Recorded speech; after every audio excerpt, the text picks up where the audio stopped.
Hi friends, welcome to cuisine Vino. எல்லோரும் எப்படி இருக்கீங்க? இன்றைக்கி ரொம்ப டேஸ்டியான நல்லா மணக்க ஹோட்டல் ஸ்டைலில் இருக்கிற நம்ம ஒரு வெஜிடபிள் குருமா தான் பார்க்க போகிறோம். இதுக்கு நம்ம ஏகப்பட்ட பாத்திரம்லாம் யூஸ் பண்ண தேவையில்ல. ஒரே ஒரு குக்கர் போதும். இதை பிகினர்ஸ்லேருந்து புதுசாக சமைக்க கற்றுக்கிறவங்க வரைக்கும் எல்லாருமே ஈஸியாக பண்ணிடலாம். நல்ல காரசாரமாக நல்லா வாசமாக சூப்பராக இருக்கும். இட்லி, தோசை, சப்பாத்தி, சாதத்துலேருந்து எல்லாத்தோடையுமே சூப்பராக இருக்கும். ஸோ வாங்க அந்த ரெசிபி எப்படி பண்ணுறதுன்னு பார்க்கலாம். அதுக்கு முன்னாடி நம்ம சேனலுக்கு புதுசாக இருந்தால் சப்ஸ்கிரைப் பண்ணிக்கோங்க, பெல் சிம்பிளையும் கிளிக் பண்ணிக்கோங்க. நோட்டிஃபிகேஷன் அப்போ தான் உங்களுக்கு வரும்.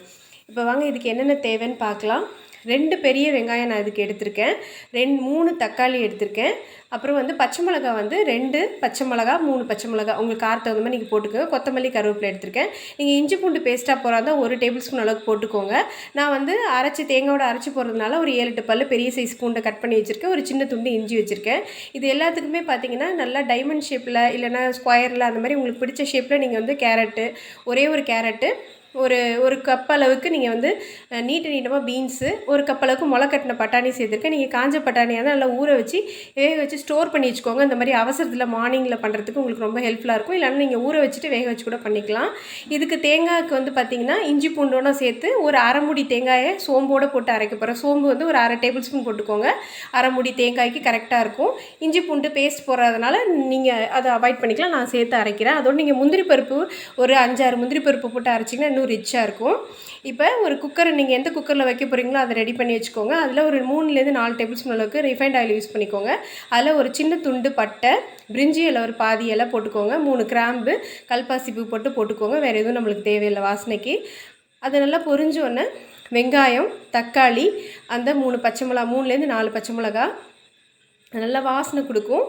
அது வேணாங்கிறவங்க குறைச்சிக்கலாம். எல்லாமே நம்ம எடுத்து கட் பண்ணி வச்சுருக்கிற காய் எல்லாத்தையுமே நீங்கள் அதில் போட்டு வதக்கிடுங்க. அதோடு உருளைக்கிழங்கு நான் 2 உருளைக்கிழங்கு நல்லா பெரிய பீஸாக கட் பண்ணி வச்சுருக்கேன். கத்திரிக்காயும் 2 கத்திரிக்காய் நல்லா பெரிய பீஸாக கட் பண்ணி வச்சுருக்கேன். அதுவும் போட்டுக்கிறேன். அப்போ தான் நம்ம விசில் வைக்கும்போது நம்மளுக்கு அது குழஞ்சி போயிடாமல் நம்மளுக்கு அப்படியே இருக்கும், சாப்பிட்றப்ப கரெக்டாக இருக்கும். ஸோ கொஞ்சம் கொத்தமல்லி போட்டு லைட்டாக கொஞ்சம் வதக்கிக்கோங்க. அது வதங்கிட்டு இருக்கும்போதே நம்ம இந்த தேங்காய் மசாலாவை நம்ம நைஸாக அரைச்சி எடுத்து வச்சுக்கலாம். இப்போ இதுக்கு மசாலா பார்த்திங்கன்னா ஒரு 3 டேபிள் ஸ்பூன் அளவுக்கு கொத்தமல்லி தூள் போட்டுக்கோங்க. இது நல்லா தண்ணியாக வச்சா கூட உங்களுக்கு நேரம் ஆக திக்காகும். அதனால் கரெக்டாக இருக்கும் இது. இப்போ இதுக்கு உங்கள் காரத்துக்கு தகுந்த மாதிரி 1 டேபிள் ஸ்பூன் அளவுக்கு நான் மிளகாத்தூள் போட்டிருக்கேன். நீங்கள் உங்களுக்கு காரத்துக்கு தகுந்த மாதிரி போட்டுக்கோங்க. இதுக்கு நல்ல ஃப்ளேவருக்காக நம்ம ஏதாவது ஒரு சிக்கன் மசாலா போட்டுக்கிறேன். நான் சிக்கன் மசாலா போடுறேன். நீங்கள் கறி மசாலாவும் போட்டுக்கலாம். அது ரெண்டுமே இல்லைன்னா நீங்கள் கரம் மசாலா ஒரு டேபிள் ஸ்பூன் அளவுக்கு போட்டுக்கலாம்.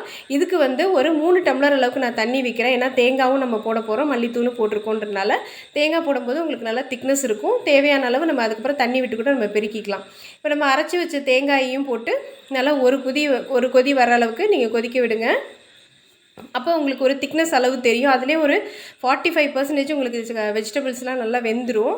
இப்போ பாருங்கள், ஒரு கொதி வந்துருச்சு. ஜஸ்ட் ஒரு 5 மினிட்ஸ் கொதிச்சாலே உங்களுக்கு தெரியும். இப்போ நம்ம இன்னும் கொஞ்சம் தண்ணியாக இருக்க மாதிரி இருக்குது. சொன்னால் 1 டேபிள் ஸ்பூன் அளவுக்கு மறுபடியும் மல்லித்தூளும் தேவையான அளவு உப்பும் போட்டு கொஞ்சம் கொத்தமல்லி போட்டு நம்ம 2 விசில் வச்சா போதும். ஹை ஃப்ளேமில் வச்சு 2 விசில் வச்சுருங்க. ஸோ நம்மளோட சூப்பரான வெஜிடபிள் குருமா ரெடி ஆகிடுச்சு. எல்லாத்துக்குமே நான் சொன்ன மாதிரி சூப்பராக இருக்கும். பிகினர்ஸ்லேருந்து புதுசாக கற்றுக்கிட்டு சமைச்சு அசத்துன்னு நினைக்கிறவங்க இந்த குருமா வச்சு பாருங்கள். சப்பாத்தி, பூரி, பொங்கலுக்கு எல்லாத்துக்குமே நல்லாயிருக்கும். சாதத்துக்கு சூப்பராக இருக்கும். உருளைக்கிழங்கு வரோடு வச்சு சாப்பிட்டிங்கன்னா அட்டகாசமாக இருக்கும். நான் இன்றைக்கி இட்லியோடு தான் உங்களுக்கு சர்வ் பண்ணியிருக்கேன். பாருங்கள், ஆறுனோடனே எவ்வளோ திக்காக இருக்குது பாருங்கள். குழம்பு அப்படியே நேராக உங்களுக்கு நல்லா திக்காக இருக்கும். மார்னிங் லஞ்ச் பாக்ஸுக்கு நீங்கள் இந்த குழம்பு எடுத்து குழந்தைங்களுக்கு செஞ்சு கொடுக்கலாம். அவசரத்துக்கு ரொம்ப யூஸ்ஃபுல்லாக இருக்கும் இந்த ரெசிபி. ஸோ கண்டிப்பாக இந்த ரெசிபியை ட்ரை பண்ணி பாருங்கள். நான் சொன்ன மாதிரி முந்திரி பருப்பும் சேர்த்து போட்டு அரைச்சிங்கன்னா இன்னும் நல்லா ரிச் ஃப்ளேவர் இருக்கும். நான் முந்திரி பருப்பு சேர்க்காமல் பண்ணியிருக்கேன். ஸோ கண்டிப்பாக இந்த ரெசிபியை ட்ரை பண்ணி பார்த்துட்டு உங்களோட ஃபீட்பேக் சொல்லுங்கள் ஃப்ரெண்ட்ஸ். உங்களை நான் இன்னொரு வீடியோவில் சந்திக்கிறேன். அது வரைக்கும் எல்லாருமே ஹாப்பியாக இருங்க. நம்ம சேனலை கண்டிப்பாக சப்போர்ட் பண்ணுங்கள். தொடர்ந்து பாருங்கள்.